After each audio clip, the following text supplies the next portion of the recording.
I'm gonna back up here a little bit. Islam. So let me, everybody can hear me. Make sure everybody can hear me.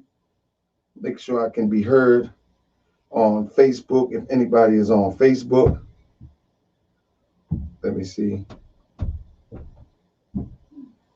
Let me see what's going on here. All right, make sure. My phone be acting funny.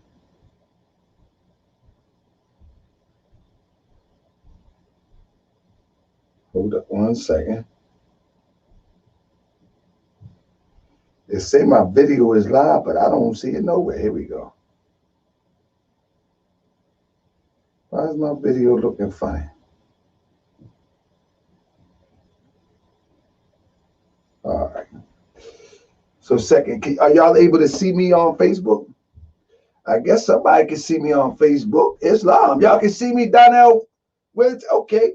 Something wrong with my phone. So the people mess with my phone pretty often because even when I'm about to say in this chapter, will identify why the people mess with my phone. So let me make sure that everybody can see me. All right. So y'all ready, family? I got to give you.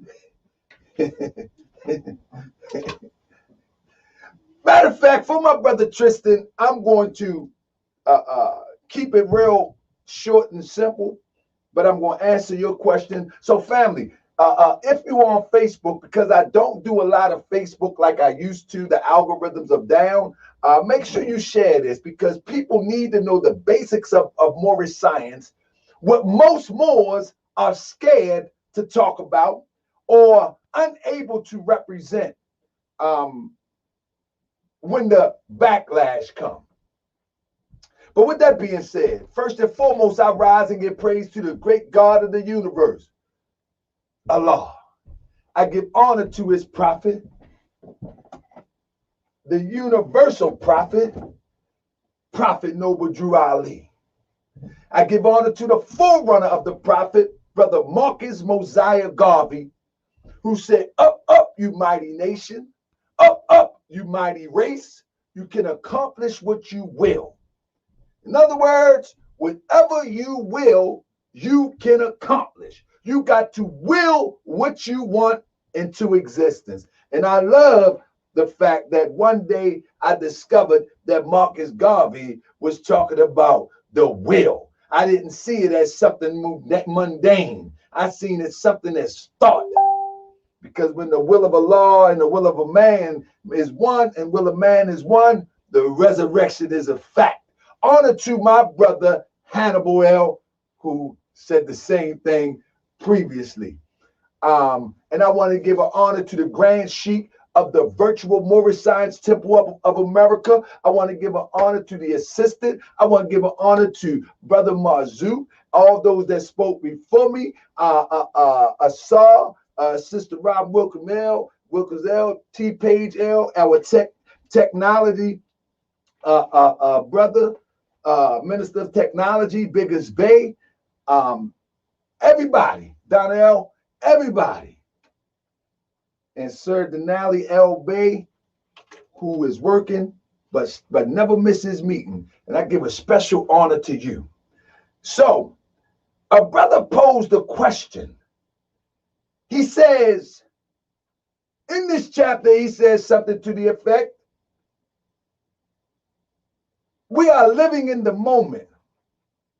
So, if this is the end of time and we fulfilling the prophecy, are we waiting for someone else or is someone else coming? I think I'm saying it right, Brother Tristan. Am I saying it right, Tristan? I'm gonna break protocol for a second and let Tristan chime in because I want to explain something real briefly. Go ahead, Tristan. What was the question, brother?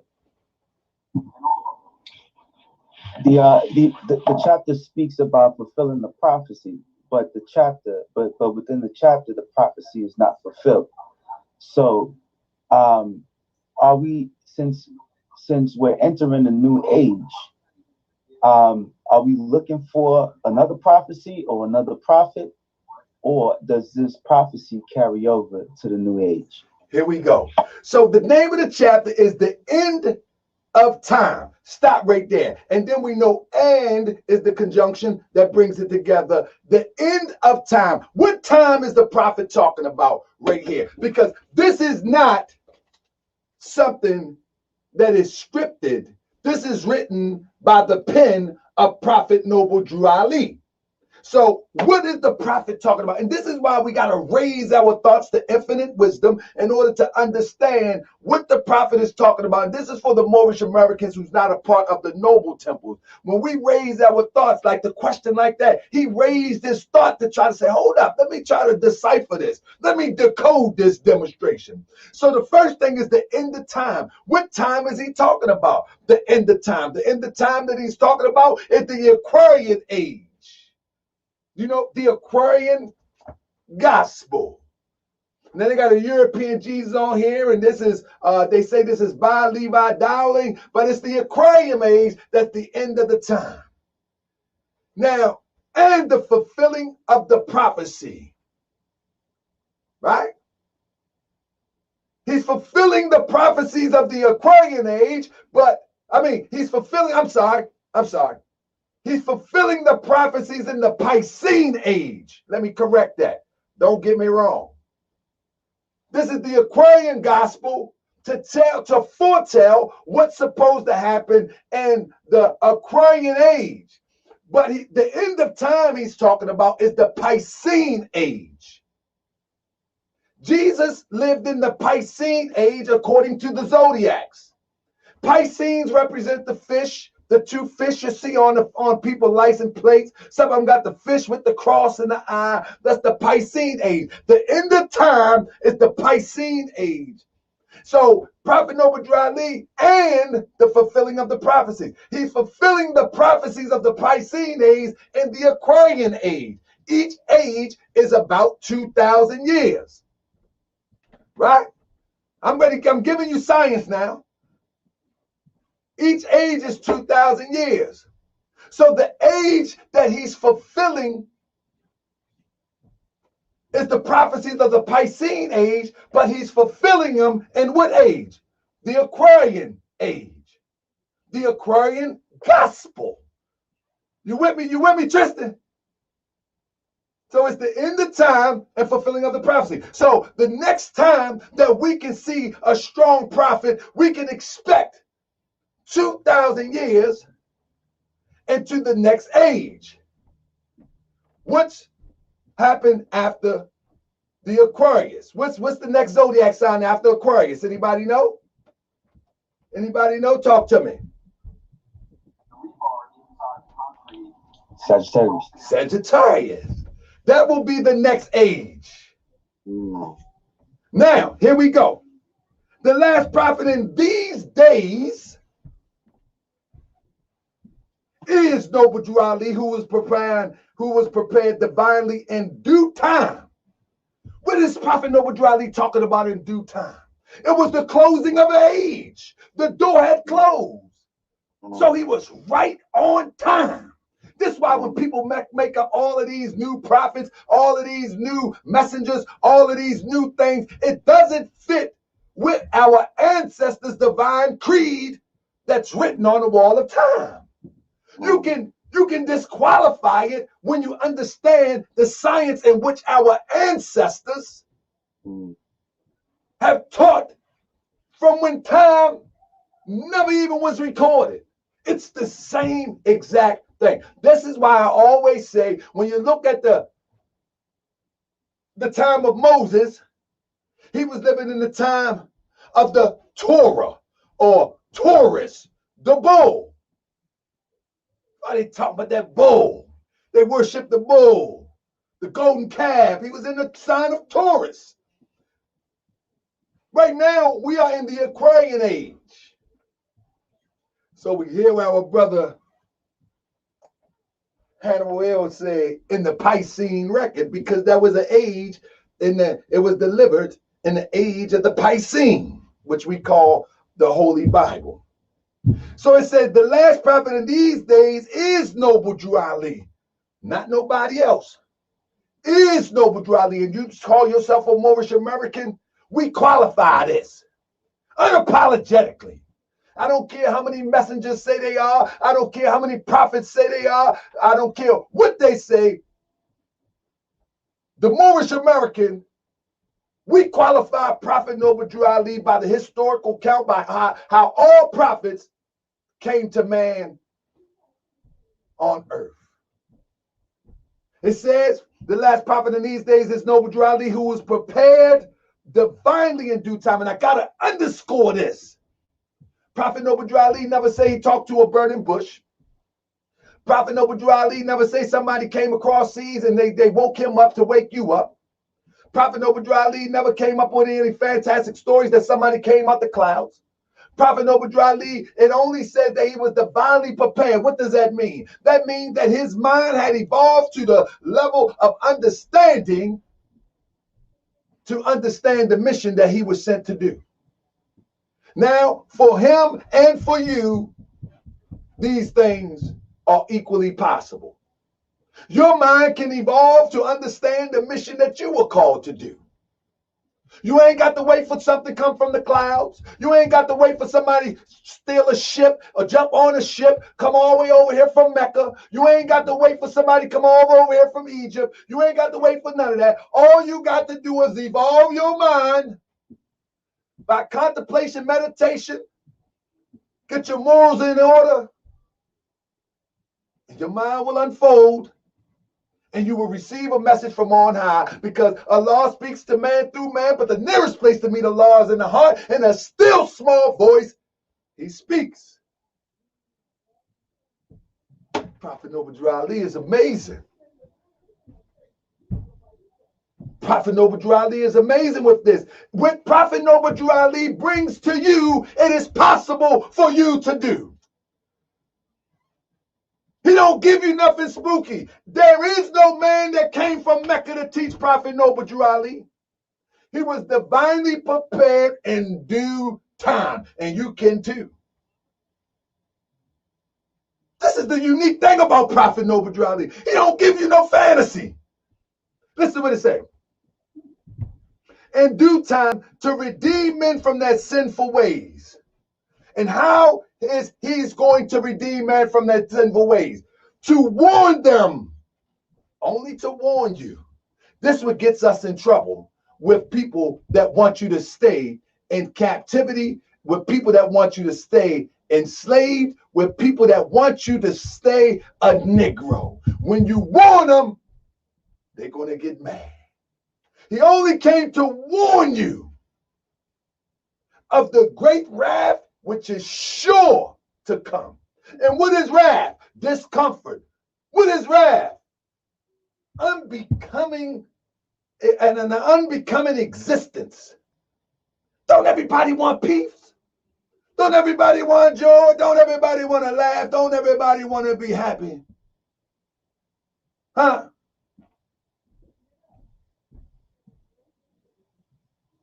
I would imagine so.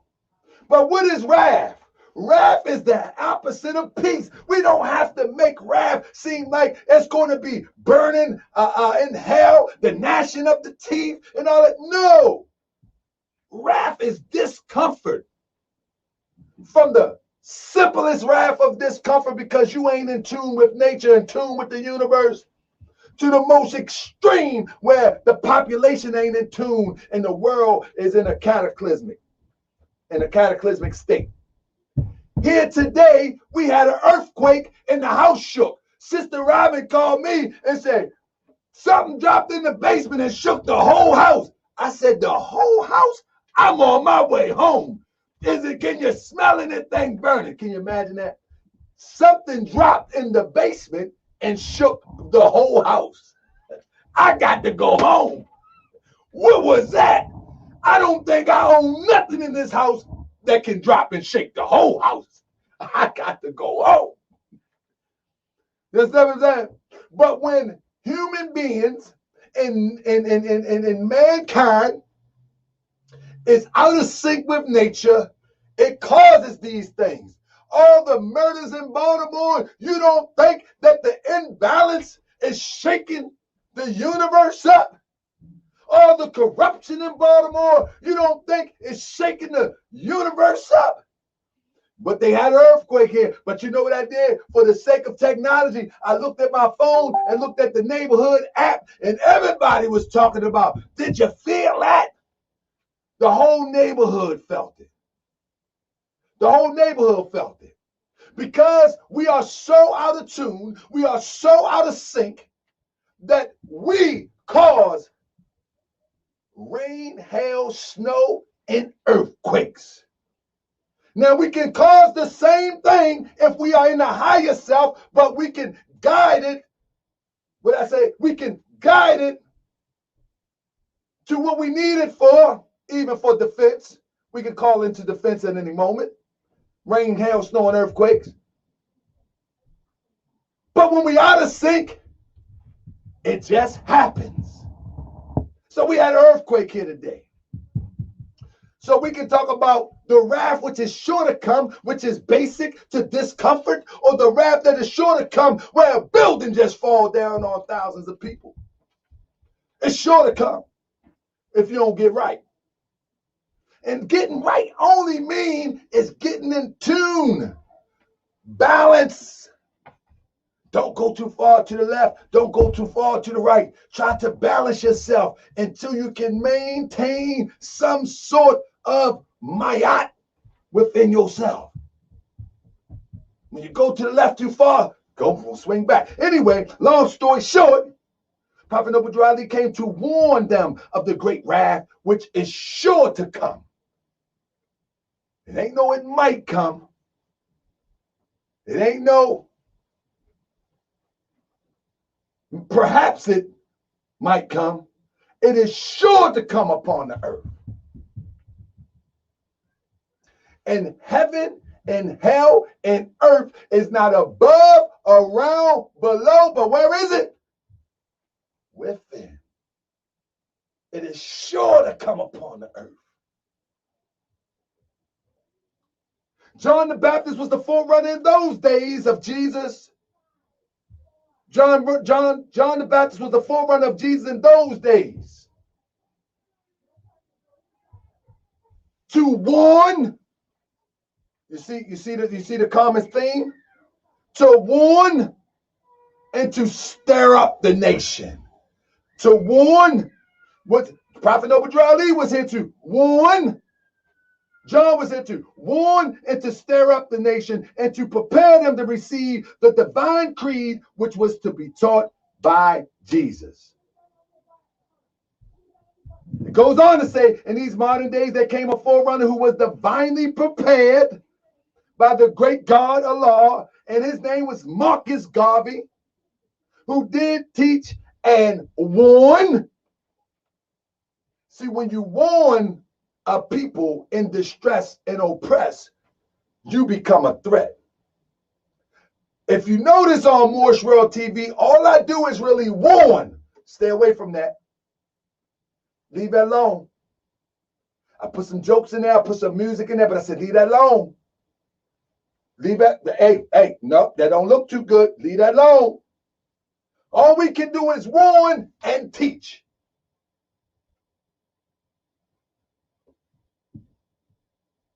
Marcus Garvey, who did teach and warn the nations of the earth and to prepare to meet the coming prophet, who was to bring the true and divine creed of Islam. Let's stop there and underscore that.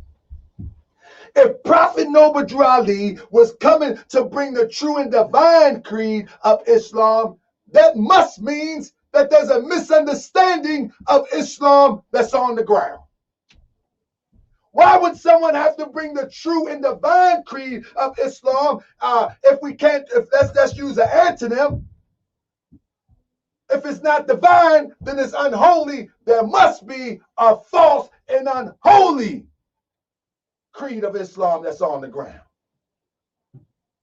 The only reason a response is given to a problem, the problem must first exist and identify.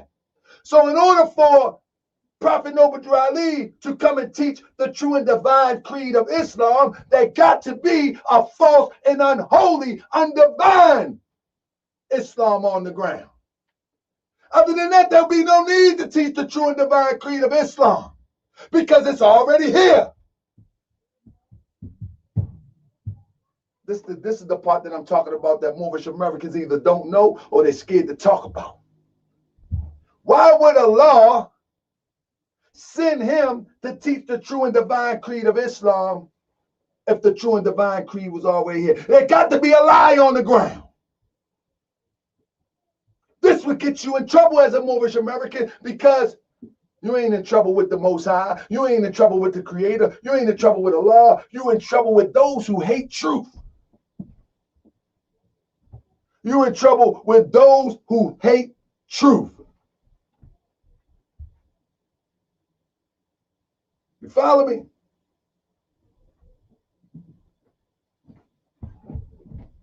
Because the Prophet Noble Ali is bringing the true and divine creed of Islam. There's a false Islam on the ground. And the opposite of true and divine creed of Islam, there's a false and unholy creed that they call Islam that's on the ground. It says, and his name is Noble Drew Ali, who was prepared and sent to this earth by Allah to teach the old-time religion and the everlasting gospel to the sons of men, that every nation shall worship under their own vine and fig tree. The vine and fig tree, the own vine and fig tree, it represents the nationality or the national identity and your religion. Whether you are in India and you are a Hindu and nationally you're known as an Indian, whether you are a Buddhist and nationally known as an Indian, whether you practice Tao and you are known as a Chinese, whatever the case may be, that is the vine and fig tree. Nationality is the vine, the fig tree that connects you to the root or to the source. Represent the universal creator Allah, connecting you to the source. Without a nationality, there is no way to trace yourself back to that fig tree. The fig tree is where the fruit's at. The vine, the nationality, that's only the start. For you, that's only the start. But that vine connected to that fig tree, that everlasting gospel. The everlasting gospel, this is why, when we talk about the everlasting gospel, this is why Abraham could be a Muslim before Muhammad. This is why Noah is mentioned in the Quran and known as a Muslim before Muhammad was ever even thought of. Because it's an everlasting gospel. It don't stop with Muhammad like they want you to believe and enslave you. It don't stop with Prophet Noble Drew Ali. It didn't stop with Jesus. It didn't stop with Moses. It didn't stop with Abraham. It's an everlasting gospel. It goes on and on and on. And the more that it goes on, the more potent it becomes. The more refined that the message is, the more clearer that the message becomes.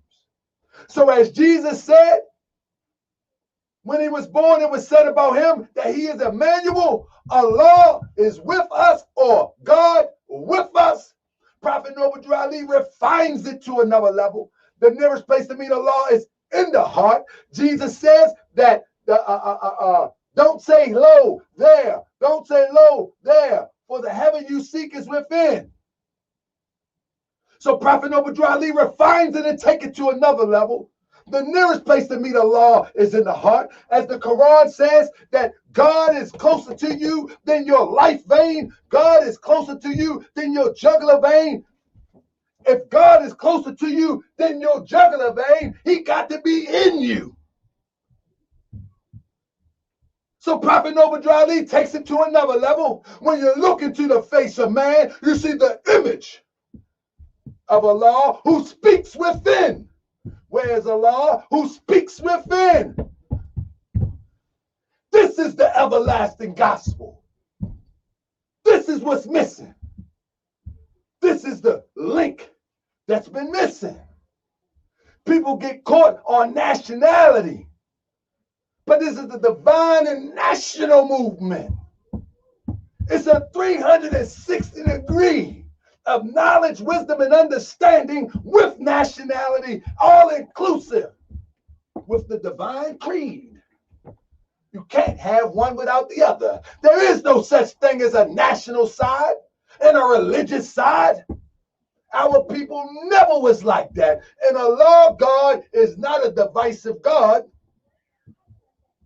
We never lived like that in history. It's never in a recorded history where our people separated our universal creator from our everyday existence. Never. Never in history. But now all of a sudden, these little jokers come on talking Moorish science and say, you know, well, I teach the civic side. I teach the national side. No, you don't. No, you don't. There is not a society that was brought to existence by our people where we separated our God from our everyday existence. Never. Find me one. So the Prophet Noble Ali comes in the same vein. Anytime someone calls themselves a prophet, anyone somebody calls themselves a messenger, all you got to do is look at history and qualify them. That's all you got to do. All you got to do is look at history and qualify them. It goes on to say,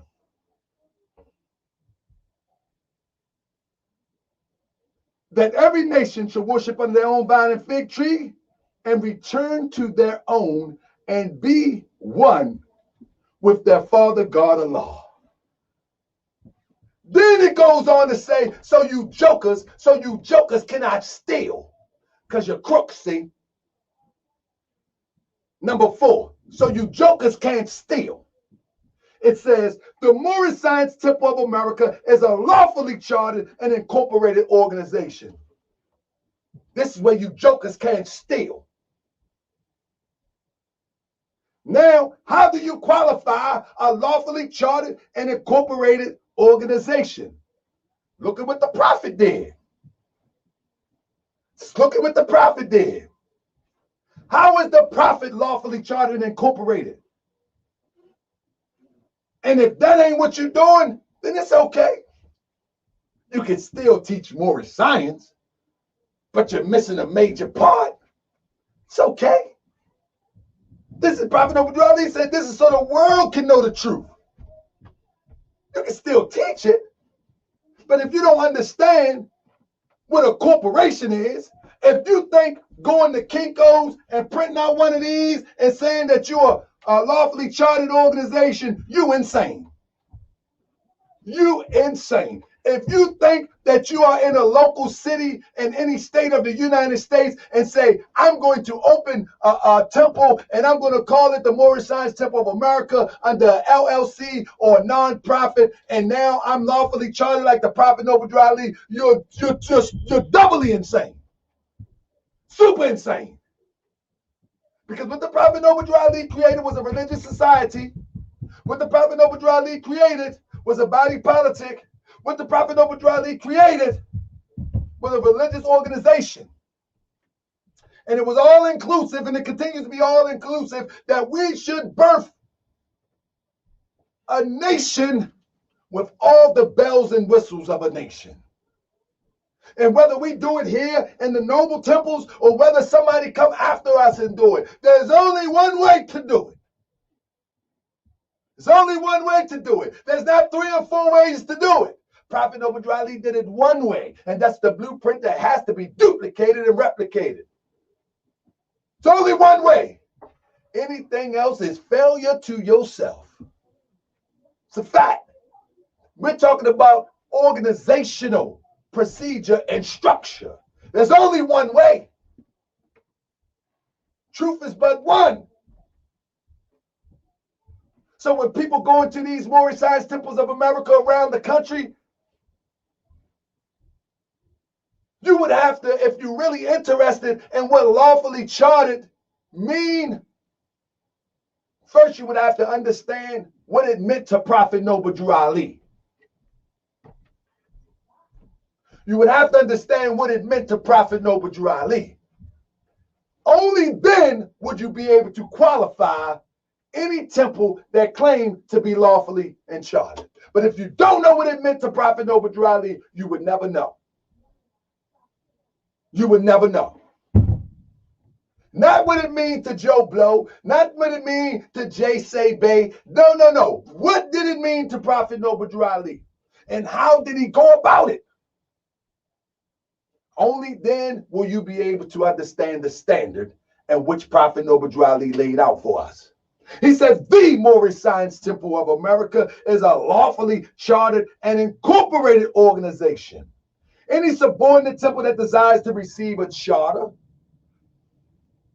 I say this all the time and I teach in the temple all the time. Anybody can open up a Moorish Science Temple of America. Anybody can. But you must, if you want a charter from a lawfully chartered Moorish Science Temple of America, you have to be subordinate to that. Listen, any subordinate temple that desires to receive a charter, in fact, you got to be subordinate even to be considered for a charter. You have to have some meetings and be subordinate to this. Not subordinate temple number 1, not subordinate temple number 5, not subordinate temple number this, that, and the third. No, subordinate means be in tune with this. Be in tune with the divine constitution and bylaws. Be in tune with the questionnaire. Be in tune. That's subordinate. And once you subordinate, you can request a charter from a lawfully chartered Moorish Science Temple of America. And to be lawfully chartered means that you would afford the protections of that legal entity. Wonder why you ain't got no graveyards? Wonder why you ain't got no schools? Wonder why you ain't got no pantries? Wonder why you ain't got no businesses in the name of Prophet Noble Drew Ali of the Moorish Science Temple of America as he instructed? And I'm not getting on you. We working too. We getting to it too. It's a slow grind over here too. But I'm gonna tell you that many people don't know what they're talking about when they talk about Prophet Noble Drew Ali.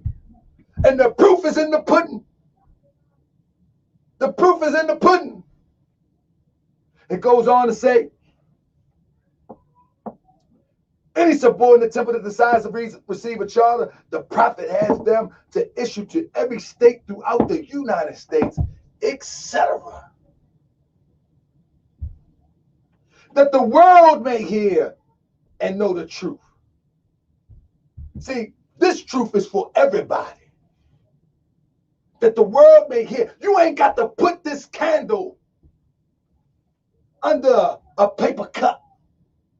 That the world may hear and know the truth. See, I'm not shameful to talk about this truth. I'm not shameful to tell you that I'm trying to raise my thoughts so I can return to the ethic life, that I can become the flesh of Allah. I'm not shameful in saying that.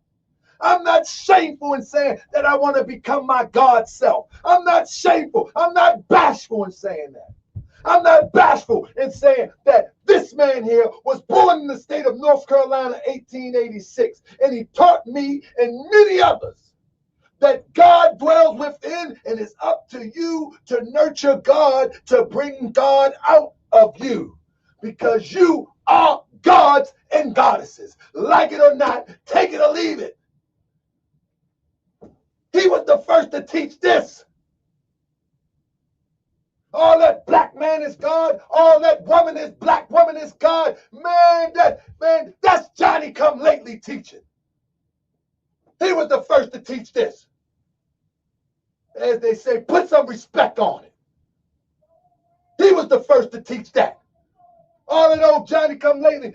We Hebrews. I'm sorry, my brother Hebrews. I apologize. The Prophet Noble Drew Ali was the first to teach that we are connected to the Hebrews. And defined it. Will you give us a brief genealogy of what Jesus came? Some of the great fathers to which Jesus came are Abraham, Boaz by Ruth, Jesse, Ruth, Boaz, Jesse, King David, Solomon, Hezekiah, and Joseph by Mary. He was the first one. And Joseph by Mary. Some of the great fathers through which Jesus came are Abraham, Boaz by Ruth, Jesse, King David. Hold up. Go to chapter 46. Jesus himself was of the blood. Jesus himself was of the true blood of the ancient Canaanites and Moabites. Of the ancient Canaanites and Moabites. He was the first that gave you the connection that you was connected bloodline to Hebrews. He was. Here you go. He was. Nobody else. He just told you some of the great fathers through which Jesus came are Abraham, Boaz by Ruth, Jesse, King David, Solomon, Hezekiah, Joseph by Mary.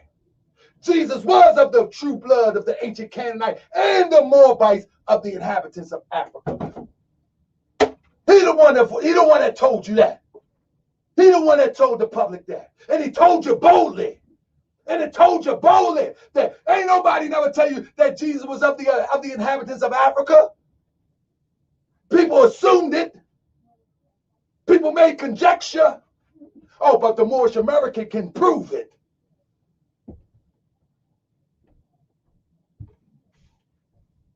Let me wrap with this. The holy teachings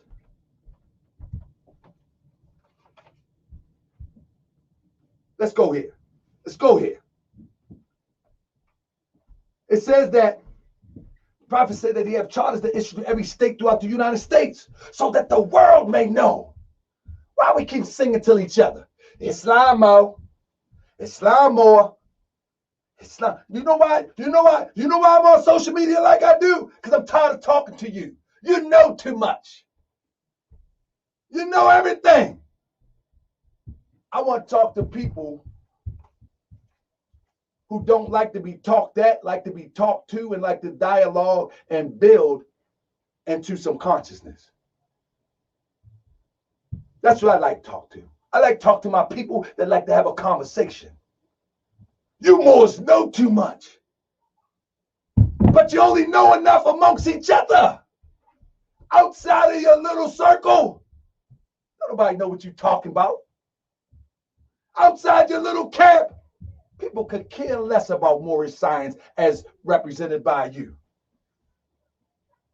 I'm only saying this to get right because I'm here to warn you of the great wrath which is sure to come. It's here. It's here. So the prophet said that the world may hear and know the truth that among the descendants of Africa, there is still much wisdom to be learned in these days for the redemption of the sons of men under love, truth, peace, freedom, and justice. Now here we go. We, as a clean and pure nation, descendants from the inhabitants of Africa, you know how the people say, Moors enslaved Africans. How pathetic is that? I used to watch these people try to debate that on Sinetta and all these other platforms. Moors enslaved Africans. Moors did this. How in the heck? Listen, if Moors enslaved Africans, we enslaved ourselves. That's consistent. All people have suffered slavery. Let me read it.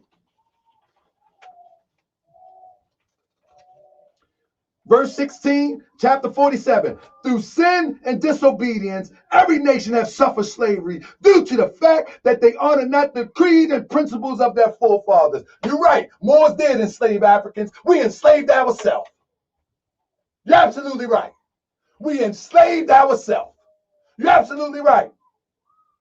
And whether you like it or not, you was a part of it. Just like I was a part of it, because we all descendants from the inhabitants of Africa, whether we like it or not. And we're not talking about the name Africa. We're talking about the inhabitants of what is called Africa today. So that argument, Moors enslaved Africans, is a goofy argument. Moors hate Africans, it's a goofy argument. When the Prophet Noble Dryly clearly said, I always wonder why nobody, when I used to be quiet in the background, I used to see brothers like Brother Sharif, they would have these debates. They would go on and on and on. I used to always wonder, why didn't they just go to the Quran? They were, no, the Moors was this, and nobody just didn't go to the Quran and say, okay, we descendants from the inhabitants of Africa. What are you talking about? You sound crazy. What are you talking about? And so I decided that if I ever debate somebody about Moorish science ever in my life, I'm going to stick to the Prophet. I'm going to get right behind the Prophet. I'm going to put the Prophet out front. Y'all going to have to fight him. Y'all going to have to fight him. I'm only going to teach what the Prophet taught because I can't find no lie in it. I can't find no fault in it. I'm only going to teach what the, so I'm going to put the Prophet out front. I'm going to put these lessons out front. And guess what? I'm 100 for 100. I'm 100 for 100. I'm batting 100 for 100, just sticking to the script. It goes on to say, we as a clean and pure nation, descendants from the inhabitants of Africa, do not desire. Let me say, when we're talking about a clean and pure nation, when you come into the science of being a Moorish American, you become new. Jesus said, all things of old and you become new. We as a clean and pure nation, in other words, you'll go back to the chapter where you have to do the baptism. You have to clean yourself up. You have to wash yourself off. You know what I mean? Symbolic the cleansing of the soul. You have to cleanse your soul when you come into the Moorish Science Temple of America. Only then can you be a clean and pure nation. You have to cleanse yourself. Most people come in, get a piece of paper called a nationality card, but they never cleansed their soul. They never went through the ritual, more or less, the deeper meaning of what it means to be baptized. So they bring the dirt, the muck, the filth right along with them. But the prophet ain't talking about that. He said, we as a clean and pure nation. In other words, clean yourself up. Stand up. Become upright. Stand up.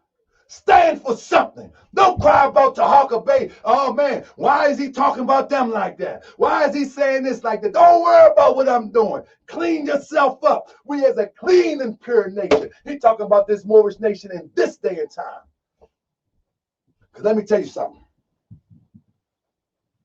If you clean yourself up with this thought here, ain't nothing touching you. Nothing.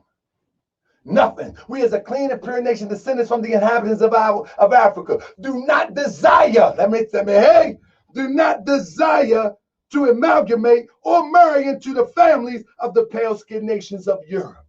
Do not desire. The Prophet Noble Dryly say, put your passions and desires within the barrels of righteousness. But in this context, he said, we do not even desire. Now that's a powerful, strong statement right there. And one of the chapters in here, he tells you about your passions and desires. You put them within the bounds of righteousness. You draw a circle around your passions and desires. In this conversation, he said, we don't even desire. That's a mind state that you must reach. That's a mind state you don't even desire to amalgamate, to mix in thought or in the physical. If you mix in thought, the physical is sure to follow. We do not desire to amalgamate or to marry into the pale-skinned nations of Europe. Now, if people want to try to cherry pick what that means, we already know that if you trace the history of the Arabs in Mecca and in Saudi Arabia, you'll chase them right back through the hills of Europe. That's the pale-skinned nations of Europe. We do not desire to amalgamate or mix. We're not going to mix this teaching with something they done gave us. Are you tripping? Not going to marry up into them families. Are you tripping? That is not hate. Race pride. It's not race hate. It's just fact. I don't want to kiss a dog in the mouth. I don't want to marry a European. I would hope that my son, if I have daughters, they don't desire the same. You know what I mean?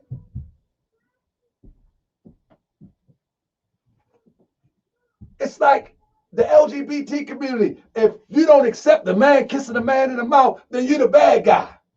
No, I don't accept the man kissing a man in the mouth. I don't accept the woman kissing a woman in the mouth. No, I don't. And I'm not the bad guy for that. And I don't hate you. Just do what you do, but don't ask me to rubber stamp it. I'm not rubber stamping it. Right? I don't hate you. Don't bother me if you kiss a man in the mouth. Just don't ask me about it. Because I'm going to tell you the truth. Just don't ask me about it. I have no problem with what you do. Don't bother me one way or the other. But the Prophet Noble Ali said, we as a clean and pure nation descended from the inhabitants of Africa do not desire to amalgamate or merge into the pale-skinned nations of Europe, neither serve their gods of their religion.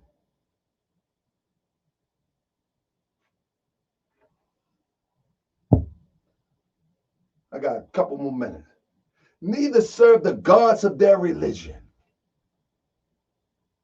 When we talk about religion, we're talking about something that people is dedicated to with a desired effect to bring them peace.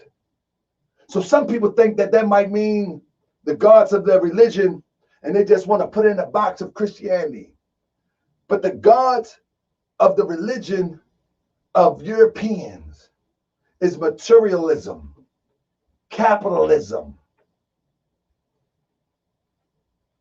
me-ism.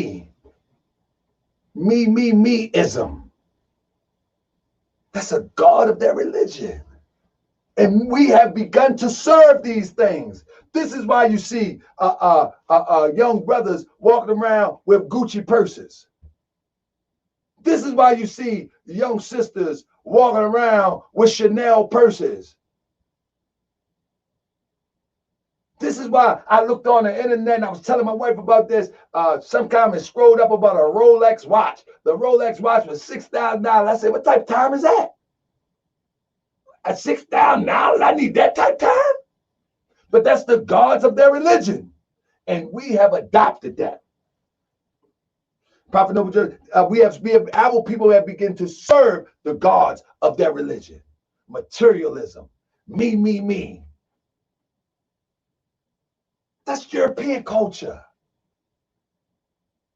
And indigenous and African cultures, everybody sit around and put their hands in the same bowl.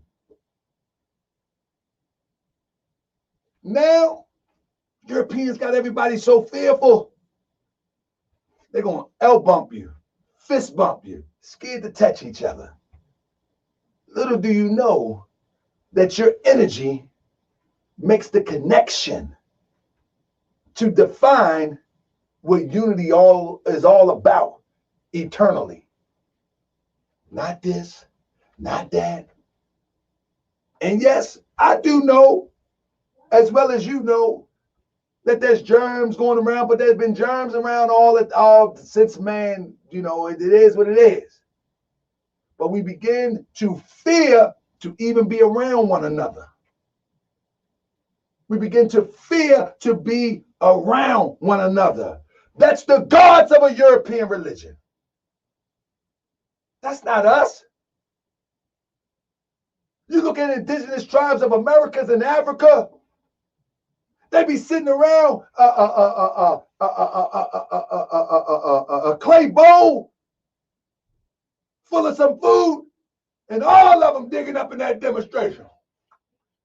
All of them going up in there. They ain't got no forks. They ain't got no spoons. They need to touch the energy of their food. They need to feel the energy flow through their body. See, this is what we got to get back to.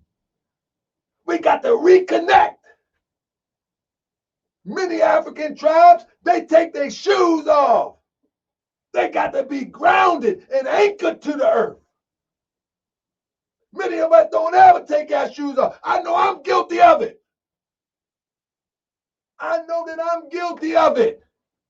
I'm not telling you something I'm not guilty of. We don't even never take our shoes off to let the grass run through our feet, to let the sand run through our feet, to let the mud run through our feet, to let the energy of the earth recharge us. We put the sole of our shoe as a block. This is what the Prophet Noble Drew Ali is talking about. Return back to the state of mind of your forefathers and not serve the gods of their religion.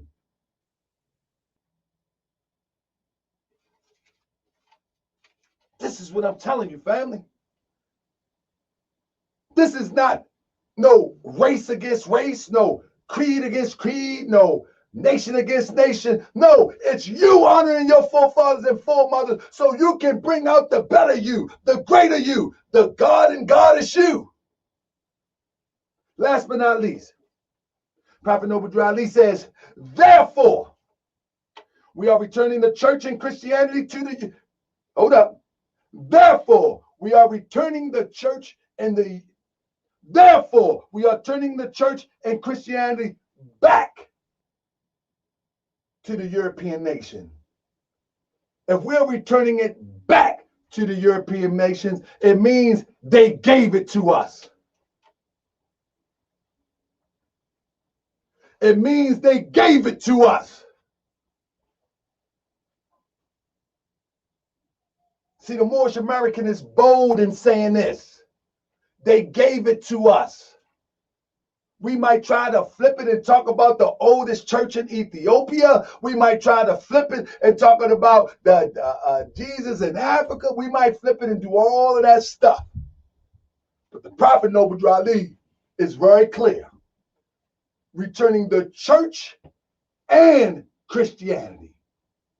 Those are two separate thoughts that are weaved together as one thought. We're returning it all as it was prepared by their forefathers for their earthly salvation. And this context, it was prepared for their earthly salvation. Earthly salvation gives the denotation of money, wealth, capitalism, taking advantage, sexual pleasures, earthly salvation.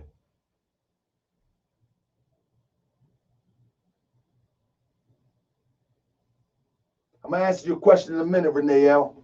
Earthly salvation.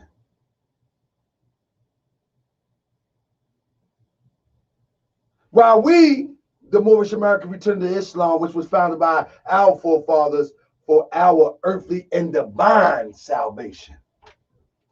In other words, all things can be ours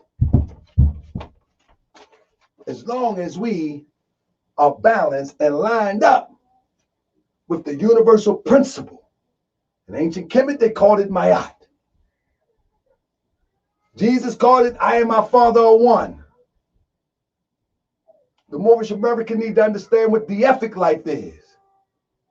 It's all inclusive of what Mayat is. Being in tune and in balance with the universe. With that being said, family, I'm going to close it at that. It's 9:29. I wanted to stop at 9:30, but let me answer one question. Sister Sade Renee say, is as if GS puts on a costume every Friday, but your YouTubes throw me off. We hood or noble? What's the mix? Thank you for your question.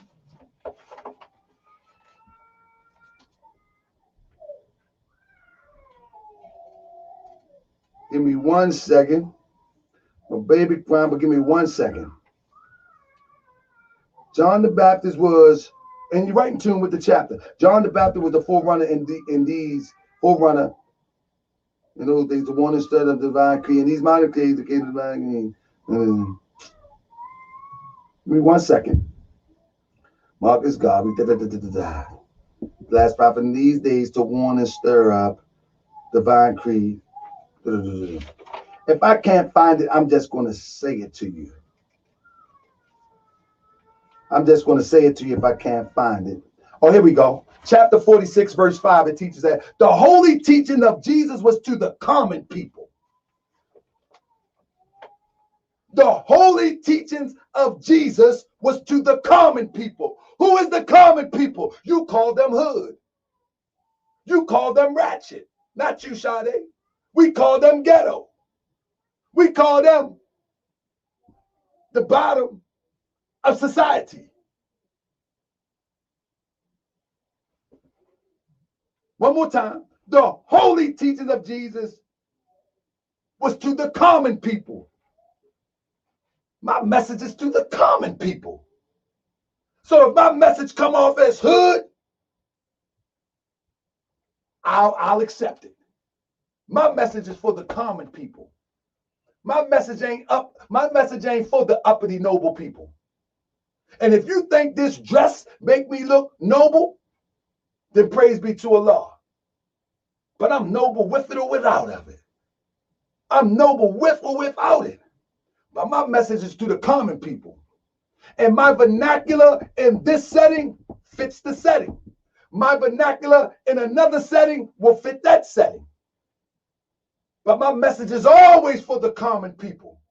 My message is for the prostitute. My message is for the thieves. My message is for the extortioners. My message is the message that Jesus brought.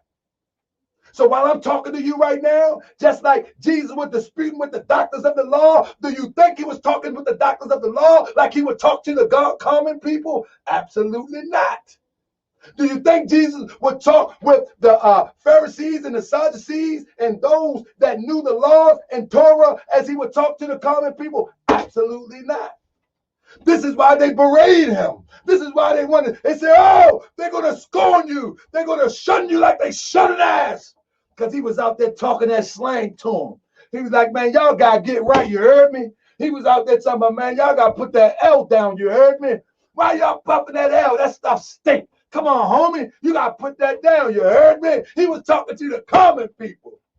But when he was talking with the doctors of the law, he wasn't talking about you heard me. He wasn't talking about put that L down, because that was not the setting, nor that was the conversation. Jesus said it is finished, and I passed the meeting to the grand sheik of the temple here right now, Sheikh McCallum Bey. Talk to the common people, McCallum Bey, Sheikh. Thank you for your question, Sister Sade. Appreciate you, sis. Peace and love. We regular, sis. We ain't trying to be uppity. Islam? Sis, no apology needed, sis. I needed that question. That question needed to be asked so somebody else can understand. Because many people do probably look at me like, man, he hooping and hollering and dancing on YouTube, but on Friday, man, he looking and talking so noble and sharp. You follow me? So somebody needed to hear that. So I appreciate that. And Sister Sade, I hope that if somebody know the number, because Sister Sade got on me one time, I think it was, she didn't get the link. But we got a number that you can call, that you can get the alerts every Friday. I hope somebody can put it in the chat.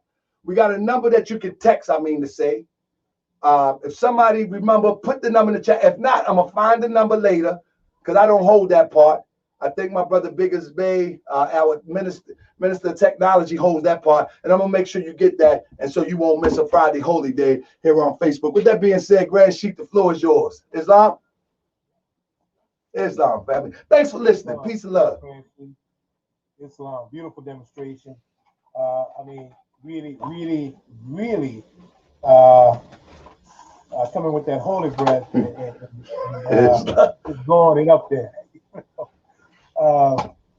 Getting everybody excited, getting everybody to focus in and really appreciate